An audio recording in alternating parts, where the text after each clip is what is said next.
My name is Uwamahoro Joseline. I am 14 years old. My parents passed away when I was still very small. In 1994, my father was killed during the genocide. And in 1995, my mother fell sick and died. From that point on, my life became a living hell. I had nowhere to go. I didn't know my relatives, so I was forced on the streets. The house where my parents had been living was taken away from us by people I do not know up to this day. I started living on the streets, picking up food that people had thrown away, picking up charcoal and sometimes selling it to earn a living.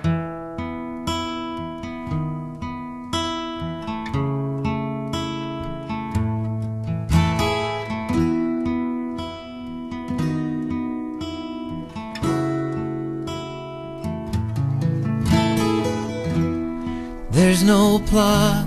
The 21st century presents a hostile face to millions of children in many African countries. An increasing number of children are being forced to the streets as a result of poverty, abuse, torture, rape, abandonment, or orphaned by AIDS. Human rights violations against children have become a common and disturbing occurrence in many African countries.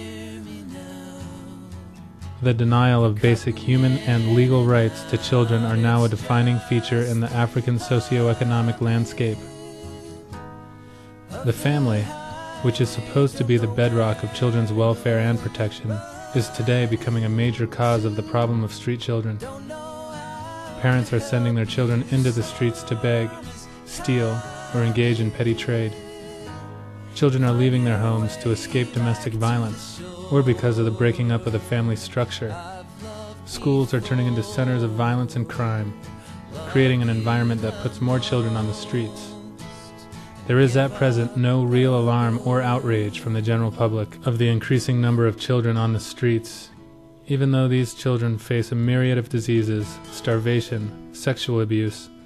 They're at the mercy of unscrupulous individuals, rebel soldiers, an unsympathetic government, and a brutal police force. You lost your way. I tried to find it for you, the brighter day to clear your name. The thing is where you are and where you're going is the same. I haven't seen you in a while. Our first experience there was to go into what was really a rundown old warehouse. And my question was, where did this come from and who's doing this? And as I learned more, my heart was grabbed. This is a church that has really no means. They're not a wealthy church. They're a very, very poor church. But they saw the kids in Kigali. They saw the kids in the area that were street children, living on the street, rummaging for food in the garbage. And they said, as Christ followers, we have to do something.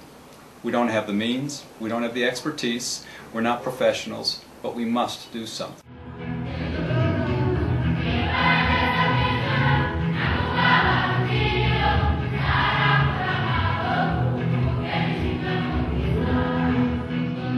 So today they have 150 kids that live there, boys that live there, and then probably 250 more that are out in the neighborhood that come in. And these are kids that are not required to be there. Some of the kids come and then they go back to the street and then they come back again. They're from the age of probably around 6 years old up to about 18. The beauty of this is that the people in the church are doing something about a huge problem.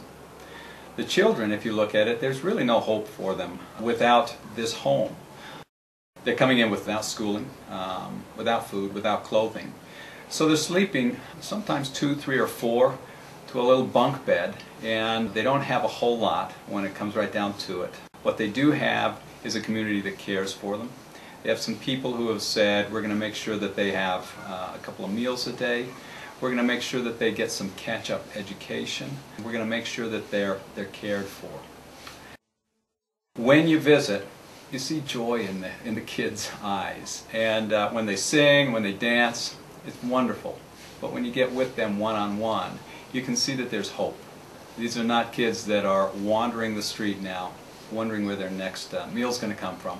There's hope in their eyes. And that's coming because people from a very poor church with very little means have decided that they won't sit on the sidelines.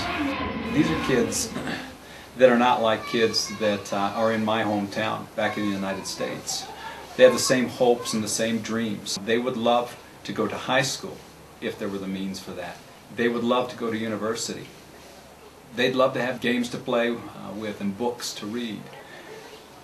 My hope and my prayer would be that I have just a huge sensitivity for the fact that I can make a difference. And I think when I look at the church in the United States, my real hope would be that people would realize that there are thousands and millions of children who don't have a chance really unless somebody gets involved. And it may be that they're here, it may be that they're in the United States. The thing that really blows me away is this is a church that has nothing. And they decided, we'll take what we have, and that is that we have love in our hearts, and we'll make a difference. Old warehouse, yeah, it's run down, and it could use some fixing up. Professionals in there? No, they're not. But they're people who want to make a difference, and they are making a difference for about 400 kids. It's really awesome.